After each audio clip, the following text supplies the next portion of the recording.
তাহলে তোমাদের DSC SC পরীক্ষাটা সবার ভালো হয়েছে। Suspense, thriller, climax, science fiction এবং মগজাস্ত্র, এই পেপারটায় যারা মগজাস্ত্রকে ব্যবহার করতে পেরেছো তারা ডিএসসি এসসি পেপারটা খুব ভালো দিয়েছে। তার কারণটা দেখো, আমি তোমাদের কালকে বলেছিলাম, ব্যাখ্যাটা করছি। সব ভুতুড়ে গল্পগ্রন্থের সূচনায় লেখিকা বলেছিলেন, আমার এই ভূতদের একটু সুনজরে দেখতে হবে। বইয়ের প্রাসঙ্গিক দুটি কাহিনী অবলম্বনে এই মন্তব্যটি বিচার করো। তাহলে সুনজরে দেখতে হবে, তাহলে কোশ্চেনটা কি না, ভূতেদেরকে সুনজরে দেখতে হবে। সুনজরে দেখবো আমরা কাদের, কেন? যাদের বন্ধুত্বপূর্ণ ব্যবহার, যারা সৎ, যারা ভালো মানুষ, তাদেরকেই তো আমরা তাদেরকেই তো আমরা সুনজরে দেখব। সেই কোশ্চেনটাই করেছি।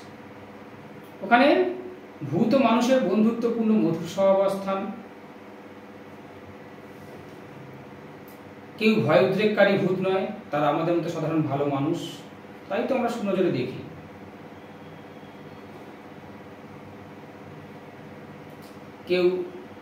কেউ অশরীরী আত্মা নিয়ে উপস্থিত হয় না, তাদেরকেই তো আমরা সুনজরে দেখি। সেইটা লিখতে হবে। বলেছে কি না, প্রাসঙ্গিক দুটি কাহিনী অবলম্বনে এই মন্তব্যটি বিচার করে। একদম একের দাগে এই কোশ্চেনটা বলেছিলাম যে কোনো দুটো গল্পের কাহিনী, এবং এইটাকে ঘুরিয়ে পড়েছে। একের কতে সজারু কাঁটা গোয়েন্দা উপন্যাস নয়, তা একটি পারিবারিক সম্পর্কের কাহিনী, অর্থাৎ দাম্পত্য প্রেমের কাহিনী, পারিবারিক সম্পর্কের কাহিনী, প্রেম কাহিনী, সেটাই করেছে। গঠন কৌশলটা এটা আসা উচিত হয়নি, সে বাদ দেয়, একটাই জানা থাকলে হবে। আর প্রফেসর শঙ্কুর যে কোনো একটি কাহিনী অবলম্বনে তা কেন একটি সার্থক কল্পবিজ্ঞান, অর্থাৎ সেই কল্পবিজ্ঞানের আলোকে শঙ্কুর সমগ্রের প্রাসঙ্গিকতা, এটা লিখলে হয়ে যায়। এই তিনটে কোশ্চেন এভাবেই এসেছে। কল্পবিজ্ঞানের আলোকে শঙ্কু সমগ্রের প্রাসঙ্গিকতা, যেটা দেওয়া ছিল, আর প্রেম কাহিনী হিসাবে কতটা সার্থক, অর্থাৎ দেবাশিস আর দীপা চরিত্র যাদের পড়া রয়েছে, মুখস্থ রয়েছে, তারা এটা লিখতে পারে। যারা আলাদা করে প্রেম কাহিনীর গুরুত্বটা করেছো বা দাম্পত্য প্রেমের সম্পর্কটা করেছো, তারা তো ভালো লিখেছো। অন্ততপক্ষে যাদের দেবাশিস দীপার চরিত্রটা করা রয়েছে তারা লিখতে পেরেছো। আর সব জুড়ে থেকে ওইটা, এবং এও বলেছিলাম সমস্ত নোটস মিলে একটা নোটস মুখস্থ করো, বা যে কোনো দুটো গল্প বিষয়বস্তু একদম মুখস্থ করো, যে কোনো দুটো গল্প। ক্লিয়ার? আর 5 আর 1 তো যার যা যেমন পড়া ছিল সে পেয়েছে। বাদ দাও, পরীক্ষা সবারই খুব ভালো হয়েছে। আমি আজকে যাব ডিএসসি B4। এখান থেকে একটা কথা বলে রাখি, তোমাদের আমি দেব পাসকোর্সে 2021, 2022, 2023, 2024, অনার্সের 2021, 22, 23, 24, এই 8টা সালের সংক্ষিপ্ত প্রশ্ন উত্তর এই ভিডিওটা দেবো। তারপর ডিএসসি B3 দেবো, তারপরে আমি তোমাদের সালের কোশ্চেনের সলভ দেব, ওটাই ফলো করবে। প্রথম আজকের কাজ হবে তোমাদের, যেহেতু পরীক্ষা দিয়ে এসেছো, 5গুলোকে দেখা। কালকের সকালবেলা উঠবে 5টা থেকে উঠে তোমরা 10 নম্বরের গুলো দেখবে। সন্ধ্যার দিকে, বিকালের দিকে তোমরা শর্ট কোশ্চেনগুলো দেখবে, আমি দিয়ে দেবো তার মধ্যে শর্ট কোশ্চেনের ভিডিওটা। এই পেপারটা খুব সহজ, লোকসংস্কৃতি ও লোকসাহিত্য পেপারটা খুবই সহজ। একটাও স্টুডেন্ট তো ফেল করবেই না, সব থেকে বেশি নাম্বার আসবে এই পেপারটা। এই শেষ পরীক্ষা, শেষ ভালো যার, সব ভালো তার। আমি চাইবো তোমরা সবাই MA-তে অ্যাডমিশন নিও, MA সবাই অ্যাডমিশন নিও, আমি চাইবো তোমরা সবাই অ্যাডমিশন নাও। বুঝা গেছে? তাহলে ডিএসসি B4 লোকসংস্কৃতি লোকসাহিত্য খুব ভালো পেপার, ইজি পেপার, একবার দুবারে বেশি পড়ার দরকার নেই। তাই আজকের তোমরা 5 নম্বরগুলো আগে পড়ো, 5গুলো আগে পড়ো, 5গুলো আমি তাই আগে দিয়ে দিচ্ছি। কালকে সকালবেলা উঠে তোমরা 10গুলো পড়বে। মডিউল 1 থেকে 5 করবে, 5গুলো জাস্ট একবার কি দুবার করে রিডিং দেবে, দিয়ে কনসেপ্টে নেবে, মানে একটু ভাববে আর কি, একটু রিমাইন্ড করার চেষ্টা করবে, হয়ে যাবে। 5-এর জন্য বেশি ছোটার দরকার নেই, 1 বা 2 পেজ লিখলে হয়ে যাবে, আর বড় নোটস থেকেই 5 হয়ে যাবে। একটু ব্রেনটাকে ব্যবহার করবে। লোকসংস্কৃতি বলতে কি বোঝো, লোকসাহিত্য, লোকসংস্কৃতি, এগুলো সংজ্ঞা করলে, সংজ্ঞা যদিও পরে কি বোঝো তার মানে সংজ্ঞা দিতে হবে, বৈশিষ্ট্য দিতে হবে। পুণ্যিপুকুর, ওটা যেহেতু 10 করলে, তোমাদের পুণ্যিপুকুর মাঘমণ্ডল সেজিতি 3টে ব্রত করলে 2টোই পেয়ে যাবে। পুণ্যিপুকুর মাঘমণ্ডল সেজিতি প্রত্যেক সালে, পাশের এবং অনার্সে পুণ্যিপুকুর মাঘমণ্ডল সেজিতি করলে 3টে করলে 2টো পাবে। আগে এই তিনটে নোটস মুখস্থ করো। লোকবিশ্বাস ও লোক সংস্কৃতির সাদৃশ্য বৈসাদৃশ্য। লোকবিশ্বাস ও লোক সংস্কৃতির সাদৃশ্য বৈসাদৃশ্য। পরিশীলিত সংস্কৃতির সঙ্গে লোক সংস্কৃতির পার্থক্য। পরিশীলিত সংস্কৃতির সঙ্গে লোক সংস্কৃতির পার্থক্য। শাস্ত্রীয় ব্রত ও লৌকিক ব্রত। শাস্ত্রীয় ব্রত ও লৌকিক ব্রত এর সাদৃশ্য বৈসাদৃশ্য। লোকসাহিত্যের শ্রেণীবিভাগ। লোকসাহিত্যের শ্রেণীবিভাগ নাম সংস্কার বা ট্যাবু, টটেম, নাম সংস্কার বা ট্যাবু, টটেম, এইগুলো যারা ভালো নাম্বার পেতে চাও, যাদের প্রিপারেশন রয়েছে ভালো, যারা পড়ে রেখেছো তারা পড়বে, একবার দুবার করে মোটামুটি দেখে যাবে, বুঝা গেছে। তবে পুণ্যিপুকুর মাঘমণ্ডল সে যদি করলে আশা করছি 10-5 হয়ে যাবে। এবং টাইপ মোটিভটা রয়েছে, টাইপ মোটিভ প্রতিবারেই কোশ্চেন হয়, মোটামুটি ঘুরিয়ে ফিরে যে কোনোভাবেই আসে। টাইপ মোটিভ পড়তেই হবে। টাইপ মোটিভ একবার দুবার করবে, আর কিছু পড়ার দরকার। মডেল 2 থেকে 5 জন্য করবে ছৌ নাচে মুখোশের ব্যবহার। দেখো তোমাদের এই যে বড় নোটসগুলো রয়েছে, আমি যেগুলো বললাম মনে হতে পারে 5-6টা করে, কেন আমি 6টা দিলাম। এই টটেম, ট্যাবু এগুলো কি, এগুলো বেশি নয়, ছোট ছোট এতটুকু করে নোটস, 1 পেজও তাই নয়, ওইটুকু করেই আছে। এই বড় নোটসের মধ্যে থেকেই কিন্তু এই ছোট নোটসগুলো বেরিয়ে আসছে, বড় নোটসের মধ্যে থেকে, তাই 1-2বারের বেশি আলাদা করে কিছু করার দরকার নেই। ছৌ নাচে মুখোশের ব্যবহার। ছড়ায় রবীন্দ্রনাথের অভিমত। ভালো প্রশ্ন এটা। ছড়ায় রবীন্দ্রনাথ ঠাকুরের অভিমত। ছড়া ও ধাঁধার মধ্যে পার্থক্য। ধাঁধা ও প্রবাদের মধ্যে পার্থক্য। খুব ভালো প্রশ্ন এটাও। ছড়া ও ধাঁধা, ধাঁধা ও প্রবাদের মধ্যে পার্থক্য। ছড়ায় সমাজ জীবন। ছড়ায় সমাজ জীবন। আলকাপ।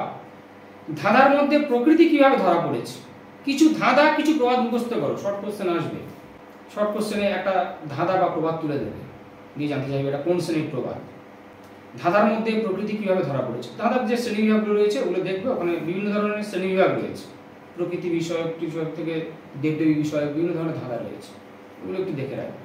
ধাঁধার মধ্যে প্রকৃতি কিভাবে ধরা পড়েছে, একদম কঠিন নয়, সাহস দিচ্ছি, ভরসা দিচ্ছি, 1 বা 2বার করবে, 1-2বার করলে হয়ে যাবে। তাহলে ছৌ নাচে মুখোশের ব্যবহার, ছড়ায় রবীন্দ্রনাথের অভিমত, ধাঁধা ও প্রবাদের পার্থক্য, ছড়া ও ধাঁধার পার্থক্য, ছড়ায় সমাজ জীবন, আলকাপ, ধাঁধার মধ্যে প্রকৃতি কিভাবে ধরা পড়েছে। মডিউল 3 থেকে 5 জন্য করবে প্রবাদের রূপকের ব্যবহার।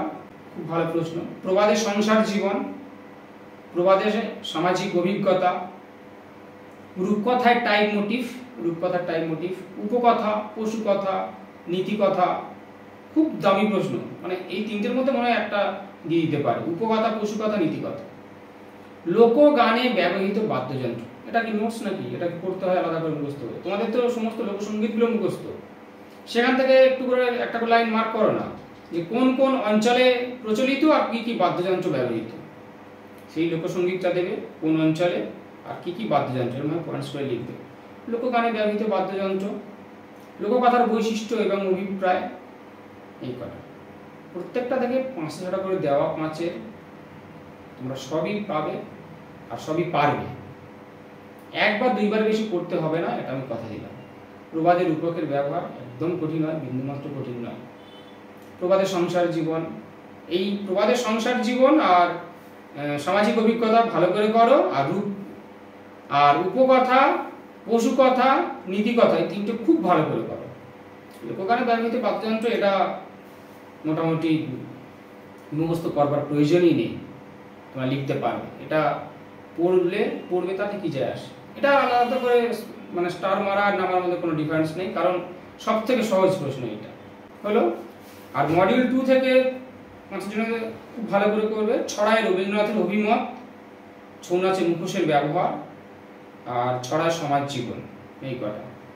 আর ধাঁধা প্রবাদের পার্থক্য, ছড়া ধাঁধা পার্থক্য, এটা দেখে রাখবে। এই তো 4-5টা পয়েন্টস। কিন্তু ছড়ায় রবীন্দ্রনাথের অভিমত, ছৌ নাচে মুখোশের ব্যবহার, ছড়ায় সমাজ জীবন, ধাঁধার মধ্যে প্রকৃতি কিভাবে ধরা পড়েছে এটা দেখে। আর এদিকে মডিউল 1 থেকে স্টার মারবে মোটামুটি শাস্ত্রীয় ব্রত, লৌকিক ব্রত, পরিশীলিত সংস্কৃতির সঙ্গে লোক সংস্কৃতির পার্থক্য, লোক সংস্কৃতি, এই কটা। এবার যাবো 10টা তোমরা কালকে পড়বে, আর বিকালে শর্ট কোশ্চেন পড়বে। আমি আবার বলছি 2021-22-23 পাশের 4টে, অনার্সের 4টে, মোট 8টা সাল আমি দেব। সলভ করা রয়েছে, রেডি রয়েছে। এটার পরে B3 দেবে, B3 পরে 10-এর জন্য মডিউল 1 থেকে মাঘমণ্ডল সেজুতি বলেছি, পুণ্যিপুকুর মাঘমণ্ডল সেজুতি 3টে ব্রত ভালো করে একদম সুপার করে মুখস্থ করো। পুণ্যিপুকুর মাঘমণ্ডল সেজুতি, পুণ্যিপুকুর মাঘমণ্ডল সেজুতি, তার মধ্যে মাঘমণ্ডলটা সুপারস্টার মারো, কারণ মাঘমণ্ডলটা আগের বারে আসেনি। তার মানে এই নয় যে সেজুতিটা 5-এ পড়েছে, সেজুতি আসবে না, তাহলে সেজুতিও করতে হবে 10-এর জন্য। তাহলে মাঘমণ্ডল সেজুতি আগে বেশি করে সুপারস্টার মারো মাঘমণ্ডল, মাঘমণ্ডলটাকে সুপারস্টার মেরে সেজুতিটা তারপরে করো। এই দুটোই করো, আর কিচ্ছু করতে হবে না যারা মোটে করোনি। আর যারা এক্সট্রা করতে চাইছো লিখে নাও, ব্রতের সংজ্ঞা দাও, ব্রতের বৈশিষ্ট্য, বাংলা ব্রতে কিভাবে সামাজিক ও পারিবারিক জীবনের পরিচয় পাওয়া যায়। ব্রতের সংজ্ঞা দাও, ব্রতের বৈশিষ্ট্য, বাংলা ব্রতে কিভাবে সামাজিক ও পারিবারিক জীবনের পরিচয় পাওয়া যায় তা আলোচনা করো। হয়ে গেল। এক্সট্রা হিসেবে দিচ্ছি, দেখে রাখো। লোকসাহিত্যের সংজ্ঞা, শ্রেণীবিভাগ, বৈশিষ্ট্য এবং শ্রেণীবিভাগগুলোর বিস্তারিত আলোচনা। এটা মডিউল 2 চলে যাব। রায়বেশে, ছৌ নাচ, ধাঁধার উদ্ভবের ইতিহাস এবং শ্রেণীবিভাগ, গম্ভীরা লোকনৃত্য, লোকনাট্যের সঙ্গে এর সম্পর্ক, লোকনাট্যের সঙ্গে এর সম্পর্ক। ক্লিয়ার? সুপারস্টার মারো গম্ভীরা, সুপারস্টার মারো গম্ভীরা, তারপর হচ্ছে ধাঁধার উদ্ভবের ইতিহাস, তারপরে রায়বেশে, তারপর ছৌ নাচ। ছৌ নাচ খুব সহজ, রায়বেশেও খুব সহজ, এই দুটো খুবই সহজ। আমার বইটা অন্তত যারা কিনেছো তারা বইটা পড়লে বুঝতে পারবে, খুব সহজ সরল ভাষায় খুব সহজ সুন্দরভাবে দেওয়া হয়েছে। গম্ভীরাটা সুপারস্টার মারো, তারপর হচ্ছে ধাঁধা, দুটো খুব ভালো করে স্টার মারো, সুপারস্টার মারো, তারপরে ছৌ নাচটা আর রায়বেশ হলো। তারপরে যাব মডিউল 3। মডিউল 3 থেকে করবে রূপকথা। সুপারস্টার মারো রূপকথাটাকে সুপারস্টার মারো। তারপরে প্রশ্ন হচ্ছে বাংলা প্রবাদে পারিবারিক চরিত্রগুলি সম্পর্কে আলোচনা করো এবং প্রবাদের লক্ষ্য হলো মানব চরিত্র ও তার সমালোচনা। প্রবাদের লক্ষ্য হলো মানব চরিত্র তার সমালোচনা এবং বাংলা প্রবাদে পারিবারিক চরিত্রগুলি সম্পর্কে আলোচনা করো। এই কোশ্চেনটা, এই দুটো সুপারস্টার মারো। আর তারপরে হচ্ছে ভাটিয়ালি ভাওয়াইয়া, সঙ্গীত কিন্তু একটা আসবে, দুটো কোশ্চেন হবে তো, রূপকথা আর প্রবাদের মধ্যে থেকে একটা আসবে আর সঙ্গীত থেকে আসবে। এই 3টে বললাম, সঙ্গীত, রূপকথা আর প্রবাদ, 3টের মধ্যে দুটো আসবে। সে ভাটিয়ালি ভাওয়াইয়া আসতে পারে যে কোনো একটা, প্রবাদ থেকে যে কোনো একটা, বা রূপকথা, এই 3টে থেকে দুটো আসবে, এটা বলে রাখলাম। ভাটিয়ালি ভাওয়াইয়া খুব সহজ তো, চিন্তা নেই। রূপকথাটা সুপারস্টার মারো, তারপর হচ্ছে বাংলা প্রবাদ। প্রবাদে পারিবারিক চরিত্রগুলি সম্পর্কে আলোচনা করো, প্রবাদের লক্ষ্য হল মানব চরিত্র তার সমালোচনা। একটা এক্সট্রা করে রাখবে অঞ্চলভিত্তিক বাংলা লোকসঙ্গীতের পরিচয়। এই অঞ্চলভিত্তিক বাংলা লোকসঙ্গীতের পরিচয় যেটা, সেটা হচ্ছে সমস্ত সঙ্গীতগুলো থেকে নোটসটা তোমরা কালেক্ট করবে। ভাটিয়ালি কোন অঞ্চলে প্রচলিত সেই সম্পর্কে আলোচনা, সমস্ত সঙ্গীতগুলো একটু লিখতে হবে, মানে সমস্ত তোমাদের সিলেবাস যা সঙ্গীত রয়েছে সেগুলো। এক্সট্রা যদি পারো তো লিখতে পারো, কোনো অসুবিধা নেই।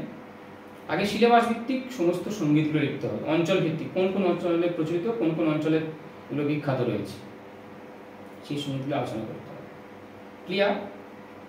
আরও কমিয়ে যদি দিতে বলো একেবারে, সেটা তাদের জন্য, ঠিক আছে? আমি স্টার মারলাম, সুপারস্টার মারলাম, অল্প স্টার মারলাম, এইবারে আমি আরও কমিয়ে দিচ্ছি। মাঘমণ্ডল, ধাঁধা গম্ভীরা, রূপকথা প্রবাদ। ক্লিয়ার? মাঘমণ্ডল, ধাঁধা গম্ভীরা, রূপকথা প্রবাদ। তারপরে সেকেন্ড অপশন, এটা ফার্স্ট চয়েস, সেকেন্ড চয়েসগুলো রায়বেশে, ছৌ নাচ, ভাটিয়ালি ভাওয়াইয়া, সেজুতি, ব্যাস, আর কিছু করার দরকার নেই। এ তোমাদের এবেলা অর্থাৎ আজকে রাতটুকু 5, আর কালকের সকাল একদম ভোরবেলা উঠে যাবে। যদি 4টার সময় উঠতে পারো তো খুবই ভালো, নাহলে 5টা থেকে একদম 12টা পর্যন্ত নন স্টপ পড়ে যাবে, সিলেবাসে কিচ্ছু থাকবে না। তারপরে বিকালের দিকে আমি যে 8টা সালে শর্ট কোশ্চেন দেবো, বিকালে 8টা সালে শর্ট কোশ্চেন দেবো, কমপ্লিট।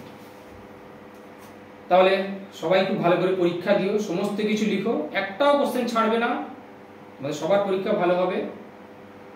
আর একটা তোমাদের কাছে রিকোয়েস্ট, যে ফার্স্ট সেমিস্টার বাংলা অনার্সে তোমরা তো জানো অনলাইন ক্লাস হয়, তাই ফার্স্ট সেমিস্টার বাংলা অনার্সে যারা অ্যাডমিশন নিতে চায় অবশ্যই রেফার করে দিও, যোগাযোগ করে দিও। খুব শীঘ্রই অনলাইন ক্লাস শুরু হবে, আমি চাইবো তোমরা আমাদের একটু রেফার করে দিও।